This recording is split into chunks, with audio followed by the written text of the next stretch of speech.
গান্ধী জয়ন্তী উপলক্ষে বৰপথাৰ আৰক্ষী চকীত এটা ফ্ৰী হেল্থ চেকআপৰ আয়োজন কৰিছোঁ। তাত আমি বালিপথাৰ এম্বুলেন্সখন আৰু লগতে চিলনীজান এম্বুলেন্সৰ আমি সকলো কৰ্মকৰ্তাই আহি পেলাই বৰপথাৰ আৰক্ষী চকীত সমূহ কৰ্মকৰ্তাক আমি তেওঁলোকক এটা ফ্ৰী হেল্থ চেকআপ দিবলৈ আজি চেষ্টা কৰিছোঁ।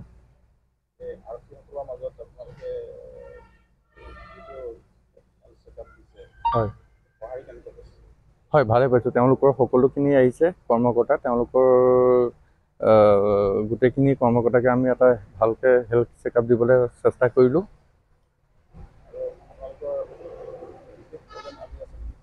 হয়, আজি পদক্ষেপটো আমি বৰপথাৰ আৰক্ষী চকীত কৰিলোঁ। ইয়াৰ পিছত আমাৰ চিলনীজানত গাঁওৰক্ষী বাহিনীৰ এখন মিটিং আছে, তাতো আমি এটা ফ্ৰী হেল্থ চেকআপ দিম বুলি আশা কৰিছোঁ।